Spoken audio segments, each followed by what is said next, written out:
Assalamualaikum warahmatullahi wabarakatuh. Apa kabar Ananda Solih dan Soliha?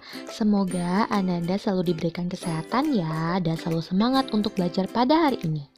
Baiklah, hari ini kita memasuki tema 8, sub tema 1, pembelajaran 1. Selamat belajar.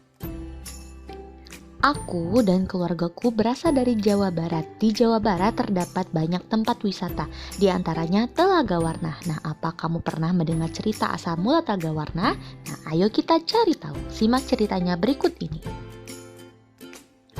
Dahulu kala di Jawa Barat ada raja dan permaisuri yang belum dikaruniai anak. Padahal mereka sudah bertahun-tahun menunggu.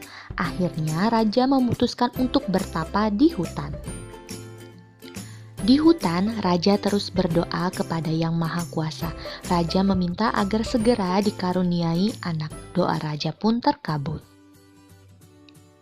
Permaisuri melahirkan seorang bayi perempuan. Raja dan permaisuri sangat bahagia. Seluruh rakyat juga bersuka cita menyambut kelahiran putri raja. Raja dan permaisuri sangat menyayangi putrinya. Mereka juga sangat memanjakannya. Segala keinginannya putri dituruti. Tak terasa putri raja telah tumbuh menjadi gadis yang cantik. Hari itu dia berulang tahun ke-17. Raja mengadakan pesta besar-besaran. Semua rakyat diundang ke pesta. Raja dan permaisuri telah menyiapkan hadiah istimewa berupa kalung. Kalung terbuat dari untayan permata berwarna-warni. Saat pesta berlangsung, raja menyerahkan kalung itu. Kalung ini hadiah dari kami. Lihat, indah sekali bukan? Kamu pasti menyukainya, kata raja. Raja bersiap mengalungkan kalung itu ke leher putrinya. Sungguh di luar dugaan, putri menolak mengenakan kalung itu. Aku tak suka kalung ini, ayah, tolak putri dengan kasar. Raja dan permaisuri terkejut. Kemudian permaisuri berusaha membujuk putrinya dengan lembut. Permaisuri mendekat dan hendak memakaikan kalung itu ke leher putrinya. Aku tidak mau, aku tidak suka kalung itu jelek, teriak putri sambil menepis tangan permaisuri. Tanpa sengaja, kalung itu terjatuh, permata-permatanya tercerai-berai di lantai. Permaisuri sangat sedih. Permaisuri terduduk dan menangis. Tangisan permaisuri menyayat hati. Seluruh rakyat yang hadir turut menangis. Mereka sedih melihat tingkah laku putri yang mereka sayangi.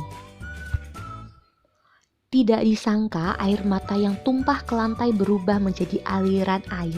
Aliran air menghanyutkan permata-permata yang berserakan. Air tersebut mengalir keluar istana dan membentuk danau. Anehnya, air danau berwarna-warni seperti warna-warna permata kalung putri. Kini danau itu dikenal dengan nama Telaga Warna. Nah, sekarang kita identifikasikan apa yang kita dapatkan dari cerita tersebut. Tokohnya yang ada pada cerita yaitu raja, permaisuri, anak perempuannya, dan rakyat. Kedua, tempat raja melakukan pertapaan adalah di hutan. Ketiga, raja dan permaisuri menyiapkan hadiah kalung dari untayan permata berwarna-warni.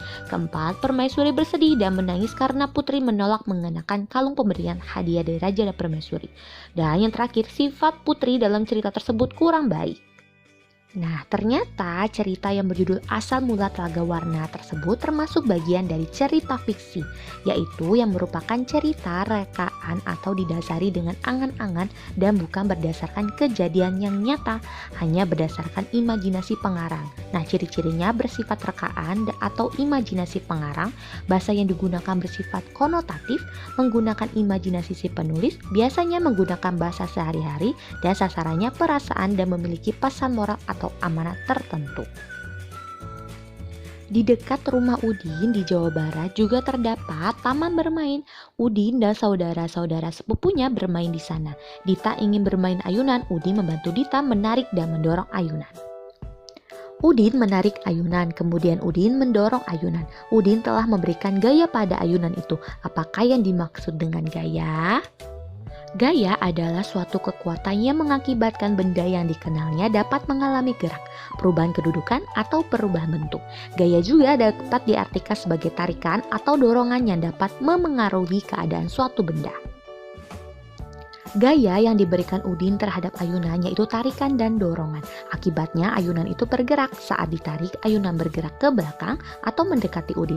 Saat didorong, ayunan bergerak ke depan atau menjauhi Udin. Nah, apa yang dimaksud dengan gerak?